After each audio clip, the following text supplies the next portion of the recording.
Hello दोस्तों, स्वागत है मेरे नए वीडियो में। दोस्तों, इस वीडियो में हम बिहार एसएससी इंटर लेवल 2023 के जीके जीएस के पोर्शन को करने वाले हैं। दोस्तों, इस वीडियो में हम जीके जीएस के प्रैक्टिस सेट तीसरा करने वाले हैं।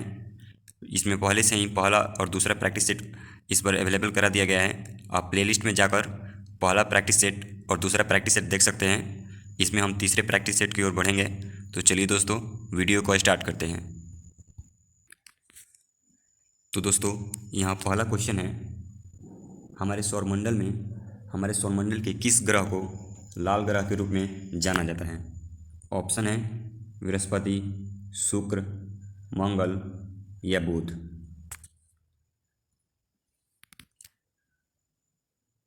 तो दोस्तों, इसका आंसर हो जाएगा ऑप्शन नंबर सी, मंगल। दोस्तों, सौरमंडल में 8 ग्रह है जैसे कि हम जानते हैं, जिसमें मंगल, बुध, बृहस्पति, शुक्र, शनि, अरुण, वरुण और हमारी पृथ्वी है। दोस्तों, मंगल ग्रह को लाल ग्रह के रूप में जाना जाता है और पृथ्वी को नीला ग्रह कहा जाता है, और साथ ही शुक्र ग्रह को पृथ्वी की बहन कहा जाता है। इस बातों को भी आप ध्यान में रखेंगे दोस्तों। तो बढ़ते हैं अगले प्रश्न के लिए। तो यहाँ अगला प्रश्न है, उच्चतम न्यायालय के मुख्य न्यायाधीश को उसके पद से हटाया जा सकता है। ऑप्शन है महाभियोग के द्वारा, कार्यालय ज्ञापन द्वारा, जनमत संग्रह द्वारा या प्रिवी काउंसिल द्वारा। तो दोस्तों, इसका आंसर होगा ऑप्शन नंबर ए, महाभियोग के द्वारा। दोस्तों, उच्च न्यायालय के न्यायाधीशों को हटाने के संबंध में महाभियोग की प्रक्रिया का प्रावधान न्यायाधीश जांच अधिनियम 1968 में है। संविधान के अनुच्छेद 124(4) के अनुसार उच्चतम न्यायालय के किसी न्यायाधीश की संसद के समावेदन पर राष्ट्रपति के आदेश द्वारा हटाया जा सकता है। तो दोस्तों, अगला प्रश्न है, एल नीनो शब्द है चीनी, अंग्रेजी, स्पेनिश या फ्रेंच। तो दोस्तों, इसका आंसर हो जाएगा स्पेनिश, ऑप्शन नंबर सी। दोस्तों, स्पेन में समुद्री घटनाओं को एल नीनो के नाम से जाना जाता है, जो कि एल नीनो एक स्पेनिश भाषा है, स्पेनिश भाषा का शब्द है। अगला प्रश्न है, किसानों द्वारा एक वर्ष में 3 विभिन्न फसलें उगाने के पीछे मुख्य कारण है। ऑप्शन है सुविकसित सिंचाई प्रणाली, दूसरा है कृषि साख की उपलब्धता, सरकारी कृषि नीति या उच्च उपज किस्म वाले बीजों की उपलब्धता। तो दोस्तों, इसका आंसर हो जाएगा ऑप्शन नंबर ए, सुविकसित सिंचाई प्रणाली। अगला प्रश्न है, भारत का राष्ट्रपति बनने के लिए न्यूनतम आयु है 25 वर्ष, 30 वर्ष, 35 वर्ष या फिर 21 वर्ष। तो दोस्तों, इसका आंसर हो जाएगा 35 वर्ष, ऑप्शन नंबर सी। दोस्तों, भारतीय संविधान के अनुच्छेद 58(1)(b) के तहत भारत का राष्ट्रपति बनने के लिए न्यूनतम आयु 35 वर्ष है।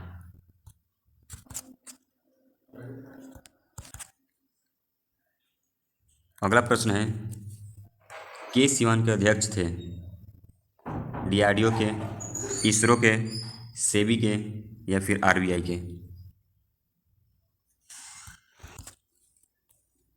तो दोस्तों, इसका आंसर हो जाएगा ऑप्शन नंबर डी, आरबीआई के। दोस्तों, जनवरी 2018 से जनवरी 2022 तक भारतीय अंतरिक्ष अनुसंधान संगठन यानी कि इसरो के अध्यक्ष के सिवान थे। अगला प्रश्न है दोस्तों, भारत की प्रथम महिला राष्ट्रपति कौन है? ऑप्शन है निर्मला सीतारमण, प्रतिभा पाटिल, सुषमा स्वराज या सरोजिनी नायडू। तो दोस्तों, इसका आंसर हो जाएगा Pratibha Patil, option number B. दोस्तों, भारत की प्रथम महिला राष्ट्रपति प्रतिभा पाटिल बनी थी। ये भारत की 12वीं राष्ट्रपति थी।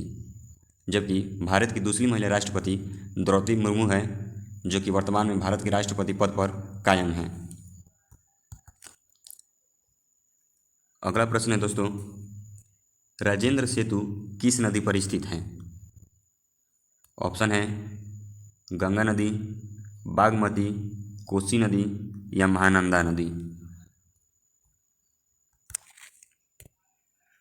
तो दोस्तों, इसका आंसर हो जाएगा ऑप्शन नंबर ए, गंगा नदी। दोस्तों, राजेंद्र सेतु गंगा नदी पर स्थित है और ये बिहार के मोकामा में स्थित है। यह रेल सह सड़क पुल है। यह उत्तर बिहार को दक्षिण बिहार से जोड़ता है। इसको भी आप ध्यान में रखेंगे दोस्तों। अगला प्रश्न है दोस्तों, रैखिक संवेग के बदलने की दर को कहते हैं। ऑप्शन है त्वरण, बलाघूर्ण, बल या जड़त्व आघूर्ण। तो दोस्तों, इसका आंसर हो जाएगा ऑप्शन नंबर सी, बल। अगला प्रश्न है, निम्न में से कौन सी युक्ति विद्युत ऊर्जा को यांत्रिक ऊर्जा में परिवर्तित करती है? ऑप्शन है विद्युत इस्त्री, विद्युत बल्ब, विद्युत गीजर या विद्युत मोटर।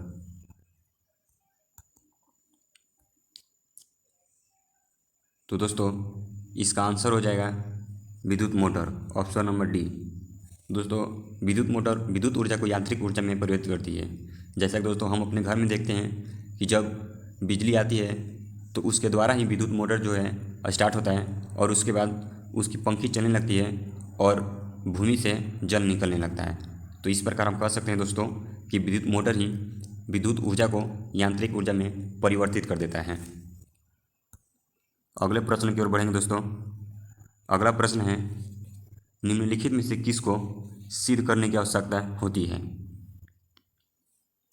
ऑप्शन है स्वयं सिद्ध, प्रमेय, परिभाषा या अभिधारणा।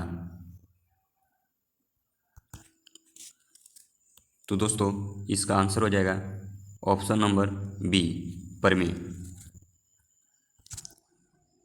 दोस्तों, अगला प्रश्न है, घनानंद की रचनाएं किस भाषा में हैं? ऑप्शन है संस्कृत, खड़ी बोली, अवधी या ब्रज भाषा में। तो दोस्तों, इसका आंसर हो जाएगा ऑप्शन नंबर डी, ब्रज भाषा में।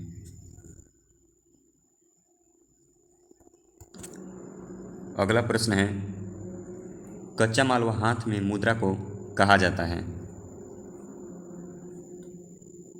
ऑप्शन है कार्यशील पूंजी,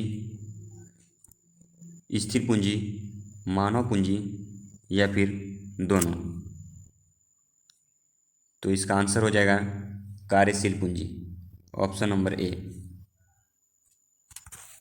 दोस्तों, कार्यशील पूंजी ऐसी पूंजी है जिसका प्रयोग हम सिर्फ एक ही बार कर सकते हैं। अगले प्रश्न की ओर बढ़ते हैं दोस्तों। अगला प्रश्न है, अंतर्राष्ट्रीय साक्षरता दिवस प्रतिवर्ष किस दिन मनाया जाता है?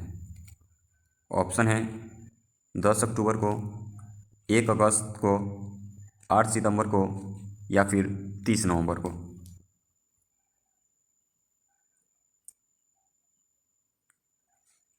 तो दोस्तों, इसका आंसर हो जाएगा ऑप्शन नंबर सी, 8 सितंबर को। दोस्तों, 8 सितंबर को अंतर्राष्ट्रीय साक्षरता दिवस प्रतिवर्ष मनाया जाता है। जबकि 1 अगस्त की बात करें तो 1 अगस्त को विश्व स्तनपान दिवस मनाया जाता है और 10 अक्टूबर को विश्व दृष्टि दिवस मनाया जाता है। तो चलिए दोस्तों, अगले प्रश्न की ओर बढ़ते हैं। अगला प्रश्न है, द ओरिजिन ऑफ स्पीसीज यानी कि जाति की उत्पत्ति पुस्तक लिखी गई है। ऑप्शन है चार्ल्स डार्विन द्वारा, लैमार्क द्वारा, कैरोलस लिनियस द्वारा या फिर रॉबर्ट विटैकर द्वारा।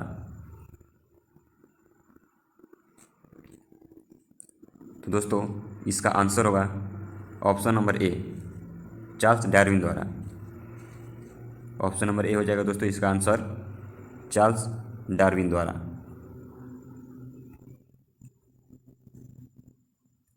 तो दोस्तों अगले प्रश्न की ओर बढ़ते हैं। अगला प्रश्न है, विश्व के सबसे बड़े क्रिकेट स्टेडियम मोटेरा का नया नाम रखा गया है। ऑप्शन है अरुण जेटली स्टेडियम, राजीव गांधी अंतर्राष्ट्रीय स्टेडियम, नरेंद्र मोदी स्टेडियम या होलकर स्टेडियम। तो दोस्तों इसका आंसर होगा option number C, Narendra Modi stadium. दोस्तों विश्व के सबसे बड़े क्रिकेट स्टेडियम मोटेरा का नया नाम नरेंद्र मोदी स्टेडियम रखा गया है और यह गुजरात के अहमदाबाद में स्थित है।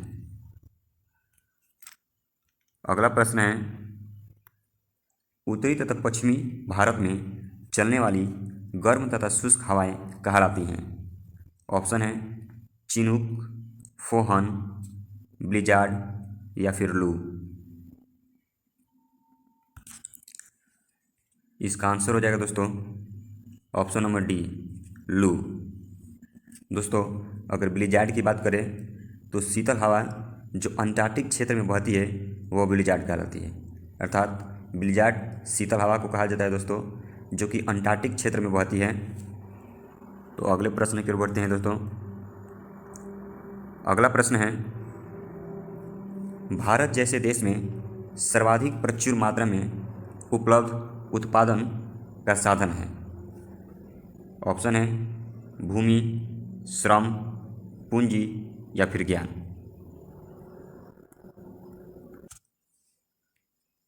तो दोस्तों इसका आंसर हो जाएगा ऑप्शन नंबर बी, श्रम। दोस्तों भारत जैसे देश में सर्वाधिक प्रचुर मात्रा में उपलब्ध उत्पादन का साधन श्रम है, जबकि वर्तमान में भारत विश्व में सबसे अधिक जनसंख्या वाला देश बन चुका है। भारत ने चीन को भी पीछे पछाड़ दिया है जनसंख्या के मामले में।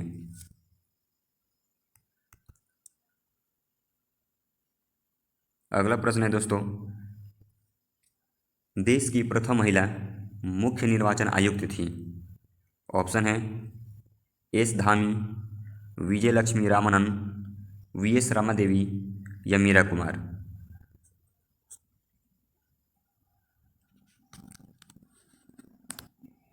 तो दोस्तों इसका आंसर हो जाएगा option number C, VS Ramadevi.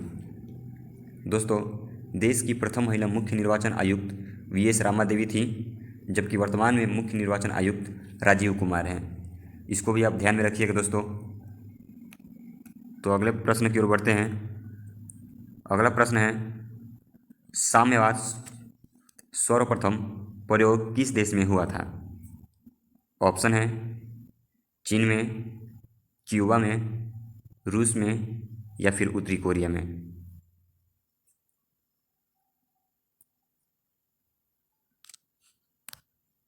तो दोस्तों इसका आंसर होगा ऑप्शन नंबर सी, रूस में। दोस्तों साम्यवाद का सर्वप्रथम प्रयोग रूस देश में हुआ था। रूस में बोल्शेविक पार्टी ने लेनिन के नेतृत्व में 1917 ईस्वी में जार का शासन समाप्त कर विश्व के पहले समाजवादी राज्य रूस की स्थापना की घोषणा की थी। इसको भी दोस्तों आप ध्यान में रखिएगा। तो चलिए दोस्तों हमारा वीडियो यहीं पर समाप्त होता है।